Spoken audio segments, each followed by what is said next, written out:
In this audio, Karen will share on an excerpt from the Big Book of Alcoholics Anonymous.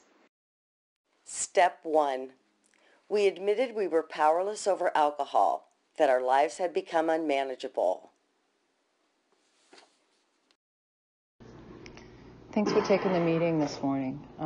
I appreciate it. I love this reading. I love what I've heard this morning.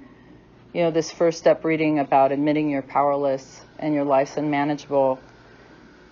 You know, this is it's an interesting reading for me today because I'm seeing it from different eyes today. You know, the whole thing is we try to prove ourselves exceptions to the rule, right? It says by two ways, self-deception and experimentation. And experimentation, they give that nice paragraph about all the ways we've tried.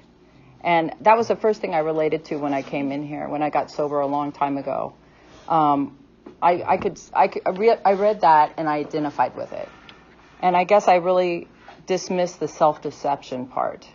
But as I read it this morning, this self-deception part, you know, on page 36, it starts with Jim's story. And it says how he has a thought. He had a notion. Suddenly the thought crossed his mind.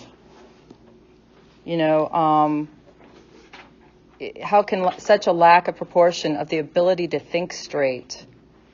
Later it says, for this kind of thinking has been characteristic of every single one of us.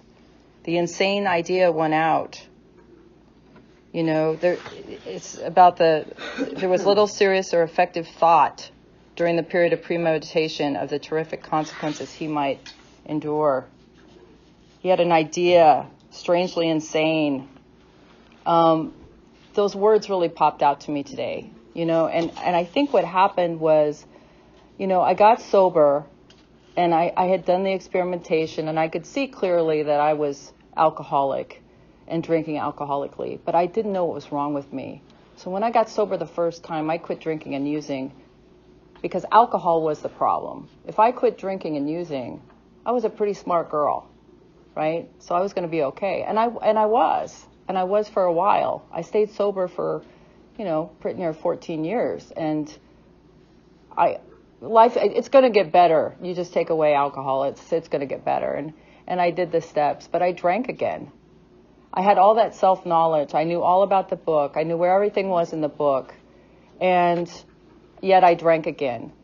And what I didn't understand was the mental illness, the self-deception part of it. It's a two-edged sword there. I didn't really understand what was wrong with me. And I think the first time that I got that was when I was in here. Someone asked me, what was the biggest mistake you've ever made in your life? And I said it was when I drank again. When I decided to drink again, when I relapsed. I don't even know if I decided to drink again. I drank again. And they said, were you drunk when you did that? And I said, no, I had been sober for 14 years. So what's that tell you? I'm insane. I'm mentally ill. You know, it's not the alcohol that's the problem. It's my thinking that's the problem. The thinking before the drinking, that's the problem. And it says it through and through in here. And I like the idea that they put in Jim's story, or that Jaywalker story, because I've always kind of thought of it as like a relative thing. Like, oh, can I see that I do something similar? But the way I saw it today was that Jaywalker story, that person is mentally ill, obviously. Maybe they have compulsion to run out in front of buses. Maybe they're a psychopath, maybe whatever but they're mentally ill, right? And we see people come in here that are mentally ill. And yet we separate ourselves from them like there's a really sick guy, right? But aren't we really the same thing? We have a mental illness. And I don't know, I have my kid's mentally ill. So I see mental illness and I can see the similarities. It's one of the blessings I've gotten in this whole thing is I get to see the similarities in mental illness. It is mental illness. And it's the thinking that's got to be treated. It's with a spiritual answer.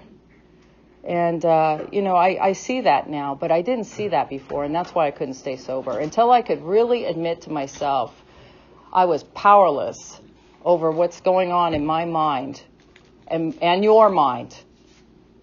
And I'm powerless over alcohol in me and in you, and my life is completely unmanageable. I couldn't stay sober. So I see that pretty clear today. And anyway, it really popped out to me today that I kind of missed that first section, like the first 20 years of my sobriety. I'll pass. My name's